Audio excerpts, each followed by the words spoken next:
Hey guys, how we doing here? Kenny B here from Cities and Suburbs from my station here in Charlton, Massachusetts. Welcome aboard. If you are new to the channel, hope you watch some of the videos and maybe you can hit the subscribe button and that way there you'll know whenever I do a video, which is probably a couple times a week. Sometimes I do a live cast with some featured people, mostly around Worcester and, things about Worcester, Mass. And again, Charlton is a suburb, which of the, well, what kind of caught? I live directly southwest of Worcester, which is a city of about 185,000 folks. And it's got a decent metropolitan area. It's the county seat of Worcester County, which is a county that goes from the borders of New Hampshire to Rhode Island to Connecticut. And yes, I don't want to leave anybody out, but it's a really, geographically, it's a really big county. It's about 900,000 people that live in the county from north to south. And check it out. Maybe I could clip a link in. And I only say that because today I just want to touch on a little bit about Atlanta. And, it's our cities, COVID came in and marched in and we all shut in. But then we come back out, we still have the same problems in our cities. And, throwing money at our cities and job training programs, which usually don't really produce really good jobs for people. And if they do, it doesn't touch everyone.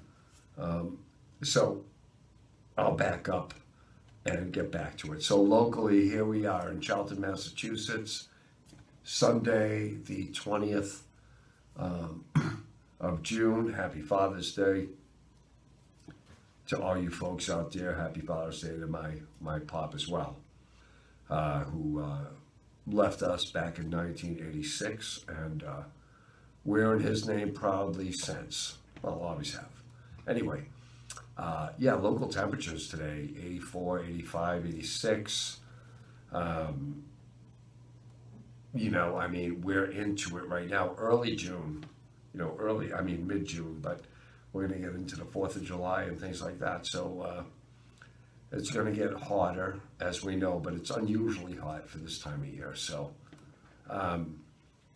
local COVID update, you guys. So, we can't stop talking about COVID.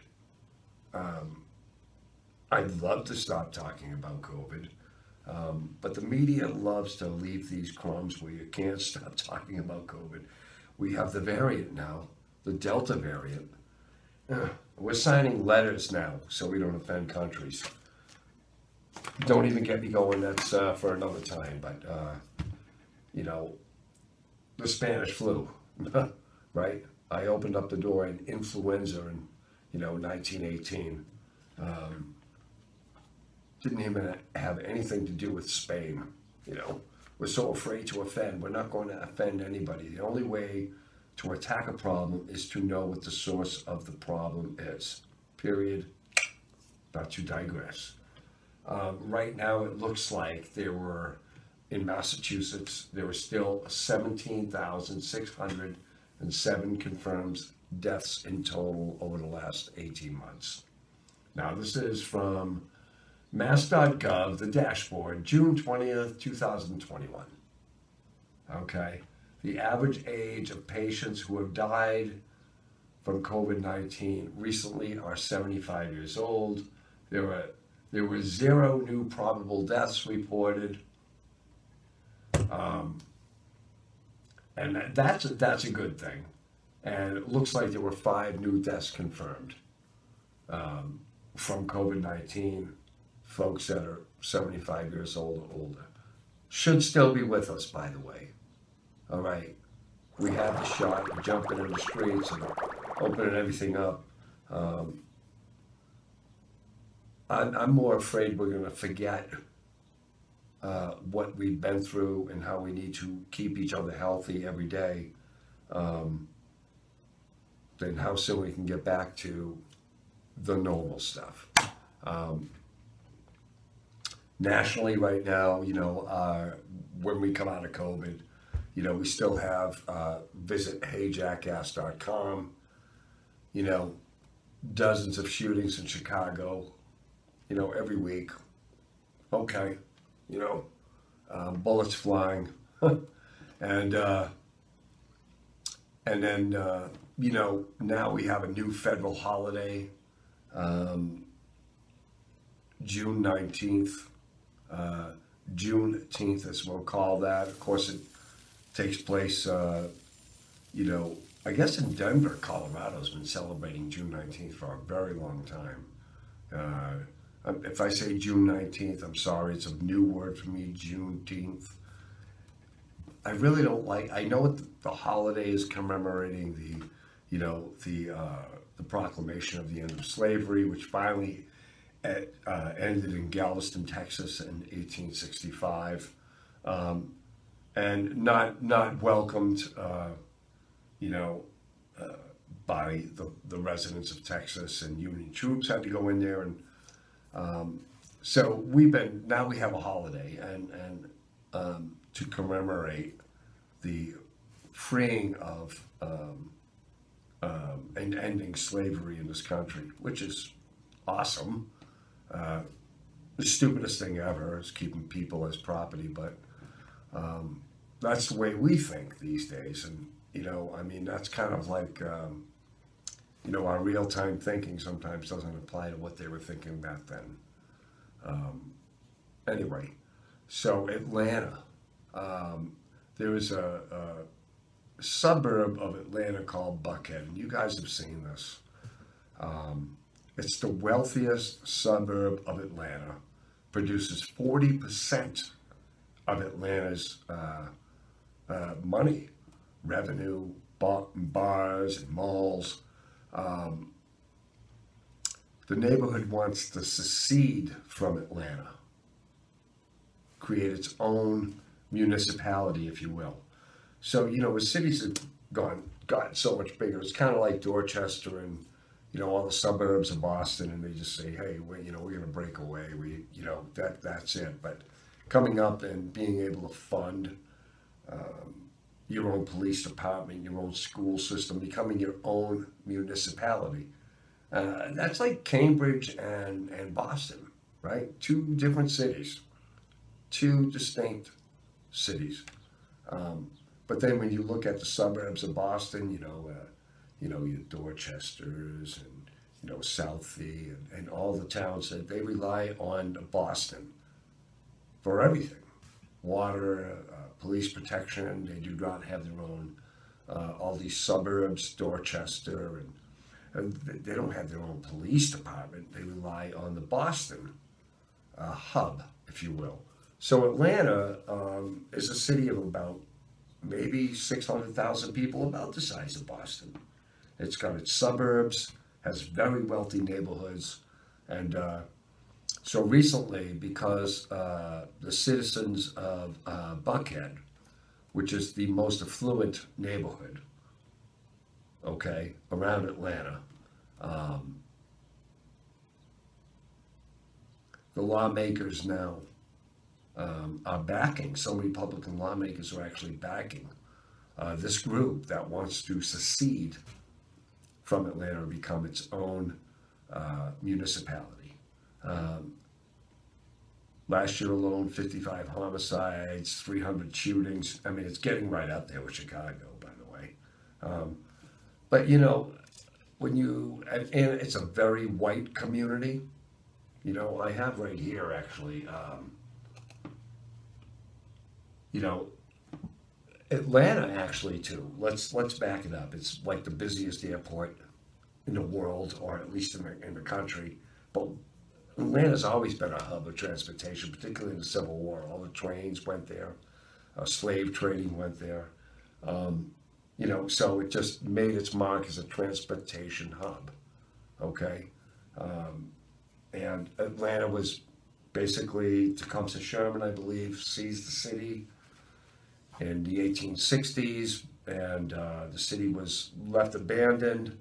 Um, but even as it was restored in the 1870s, still became a very, distinct cultural city, transportation city. And as it was rebuilding after the Civil War and after it was burned to the ground by the South, and the South didn't want anything to be left for the Union Army, particularly any military, um, contraband, if you will. And but it became, people started pouring into Atlanta, and it became a hub. It passed Savannah as the most populated city, and so people again make their money in the city, but they live in the suburbs. And Buckhead is, if we could look at it right here, um, Buckhead. I don't know if you could see it right here. Is undoubtedly the most lavish, high-profile neighborhood in Atlanta. Now, if you look at the metro area, right? We're not in Atlanta City, right? Atlanta City, just like any urban area. I mean, the inner city. I keep saying this. It's never fun in the inner city, right? I mean, there's sectors outside, and we're trying to connect. Maybe some urban revitalization and gentrification in some of these neighborhoods, but they kind of put their brakes on when it gets to the hub, right? Worcester's doing a good job. We're bringing residential, dwellings back downtown and make Worcester, a 24-hour city, but it's a very tough job. And so a lot of the reasons why the city or the what would we say? What would Buckhead be? Okay, it would be a suburb. Okay, it would be a suburb in the metropolitan district of Atlanta. They're saying the number one reason why